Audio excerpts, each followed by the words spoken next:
Welcome to Great Talking Entertainment. I'm your host, KJ, and this is the YouTube channel where I review movies and TV shows from all your favorite superheroes, including Marvel Comics, DC Comics, and much more. Please subscribe to my YouTube channel, Great Talking Entertainment official channel. Now let's go, baby. Welcome back to the YouTube channel, everyone. My name is KJ and I am your host. And today is my spoiler review for episode 3 of the new Disney Plus series by Marvel's animation, Eyes of Wakanda, episode 3, spoiler review. If you have not seen this amazing series yet, please pause this. And before you go, hit the thumbs up button because that would help my YouTube channel out. And I truly would appreciate that. Come back and let me know what you think about episode 3 of Eyes of Wakanda in the comments below. So again, this is a spoiler review. Y'all been warned. Now, let's get into it. This episode starts off with Basha sneaking away to investigate so he can find the thing he is tasked to retrieve is a vibranium artifact that is place of a dragon statue, which the piece that is owned by the Wakandans is shaped as a dragon's tongue. And in this character, Basha is very clumsy, a little bit of reckless, very arrogant. He's a little bit younger than the past two characters from the previous episodes of Eyes of Wakanda. And what's really interesting is this takes place in the era of in Japan, where there's a lot of samurais, ninjas, and different type of lords who once ruled the world in this time period. Now, again, I don't know how historically accurate this is versus if that is a little bit that's mixed in with obviously not a real place. This is just made up characters from Marvel Comics. But it is very interesting to see where they go with it. And I really like the graphics to this, the animation in this first scene. Like as he's sneaking away, we see like you see the person's breath because it's obviously cold. This is a very cold place. It's deep in the mountains of China, and you see so much going on there, and obviously gets caught. And then he starts running, and he barely makes it to his spaceship. Well, not a spaceship, but as a flying ship that is very high tech. Now, what's very interesting is it's a little bit different from the design is more different from the I would say Black Panther movie and Marvel's Avengers Infinity War. The design to those flying ships were obviously similar, but in this one is a little bit like a little different of design. It actually seems much smoother and well prey, but again, this is an animation. Now, the two movies I just compared this episode to are obviously live action, so obviously it's more to compel to a live action audience who enjoy these Marvel movies and shows. So that's why it's like that, but really done well. And as he escaping, we know that he's getting back, and it always just seems kind of very successful.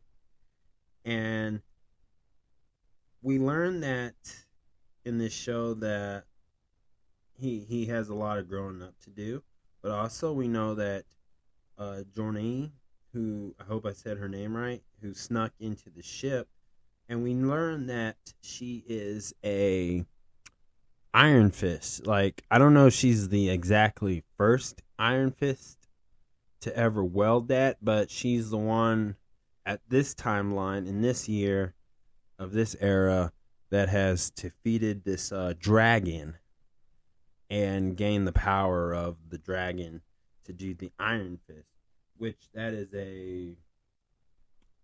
I would say a whole different type of story arc, but it was really interesting because these two, the Wakandans and the Iron Fist clan, have very similarities of buildings, the way they live, and the way they work together.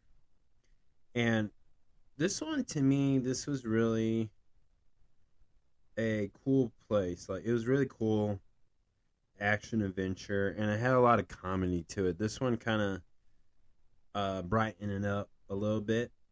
Wasn't too dark, wasn't too serious, because episode 1 and episode 2 had a real, like, what was more very serious, like this had more emotion to it. This is about people just trying to get the artifact, because the last two, like Nani, took this very serious, like this is very important. This is important to Basha, but he obviously perceives life differently. Like, he created a relationship with Jorni, and she is just somebody's not from Wakanda, but he obviously has a close relationship. But he's so young and naive about it that he didn't realize how much he hurt her feelings about just dipping out in those moments. So we see this through this episode. Now, as he gets back to Wakanda, we meet this high counselor named Rakim, and he's wondering how he did this. Why was this? Did you make sure? Did you cover your trace? Because obviously, Jorneen, she got on that ship and she came into Wakanda and was ready to lay the smack down on a lot of Wakanda warriors. Basha and Evil are in big trouble. And what's really interesting about Evil is, like, he's like the best friend of Basha, and he's like, bro, like, you shouldn't be doing this, you shouldn't be doing that. But we see that he's trying to be the big brother to him and trying to guide him and make him do the right thing. That's why they're in trouble. But he backs Basha up no matter what. And he understands that what Basha does is improvise through the mission. Because you got to be on your toes just a little bit when you do it. Because the plan doesn't always go exactly accordingly. And that's the type of character that Basha is.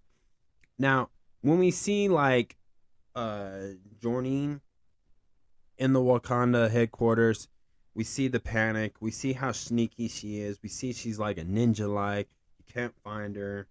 And she's only looking to get this one artifact, which is the head of the dragon. She doesn't really care about the Wakanda technology that's attached to it. And so that's the most important thing that we see throughout this episode. And again, we know they have a relationship, but they do fight each other for this artifact, and they're both holding back because obviously they care about each other and they're just trying to figure it out. But at the end of this episode, Jorneen just breaks the tongue of the dragon statue, which is the vibranium of the Wakandans, and just gives her back. But that just shows how powerful she actually is, because it's well known fact that if you touch that vibranium and you activate it, a huge, like, a powerful explosion, like a bomb-like or electricity-like, or we know that in, like, the Black Panther movie, that it can absorb hits, attacks, and then it can just explode and bring it back to you like a force. And so just to see her do that showed up. And they covered all their tracks, and High Counselor Rakim didn't notice a thing. And even Evol got it promoted to become an agent. And yeah, it had a silly ending at the point. But what I like about this is that this character here, and just seeing the maybe that first Iron Fist is very interesting.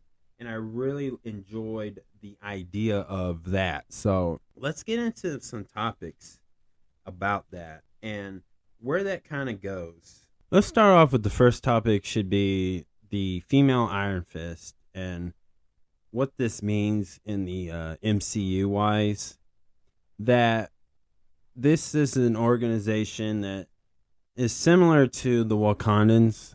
They are not wanting to be found or discovered, basically. And if you watch the Netflix series Iron Fist, or that's now on the Disney Plus, that they never want to be found. They never want to like interact with the outside world, just like the Wakandans. And we know their abilities, that with the Iron Fist, you must come face to face to this dragon, and maybe different dragons depending on who you are, but I'm not sure about that. But just like the Wakandans, that they had to drink like this plant that has vibranium, right? And if you live and you survive, well, you're good, right? Well, facing this dragon is kind of similar. Like, if you can defeat this dragon and then eat its heart or whatever, I think you got to eat the dragon's heart, I believe, but I could be wrong on that. But whatever it is, if you don't survive, you're dead. Like, the dragon defeated you, like, you're no longer coming out of that cave. And so what we see here is the very similarities. And this is probably the first time, ideally, that these two individuals' clan has met, but not really official meeting, because she snuck in. She was just trying to get the head of this dragon statue, because it's very important for their culture as much as is the stuff that the Wakandas are looking at for their stuff, for their culture.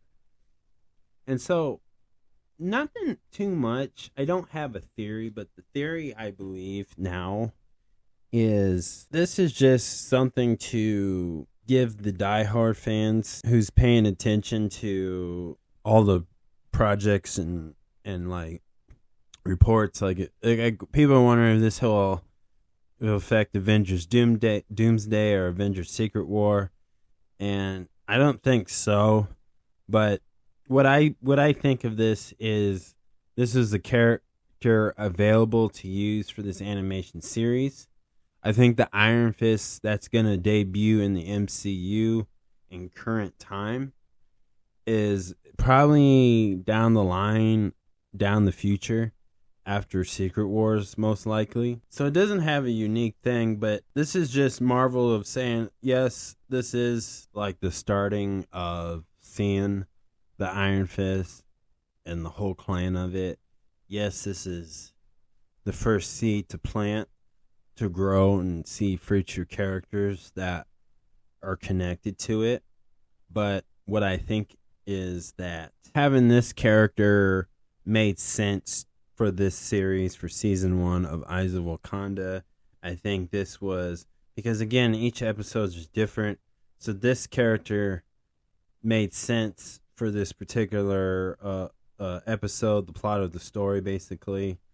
And I don't think it's going to go any further, but this is your Easter egg. This is your clue that in the MCU they do exist. They don't want to be found by the outsiders. Like, you see what happens when the United States government in the MCU wants to get involved with the Wakandas and understand and try to take information about them and things that they feel like they should have control of, right? And also, they're not trying to mess with all that. So that's the difference of what they're showing on here, and what as a whole, if you're going through the whole cinematic universe. So really, a lot of people thought this was it. This is a big deal. It is a big deal for sure. Like, they showed the first female Iron Fist, maybe. I'm not sure, but they showed a female Iron Fist. And she's obviously she's probably gotten older, and she's way in the past. So she's older than Captain America, Steve Rogers. So really, what legacy does she do to help that? Well, I think in time, this episode is going to be referenced in a future Marvel project, basically. And that's how they keep building it up. So this is just the first build up to it. The first brick.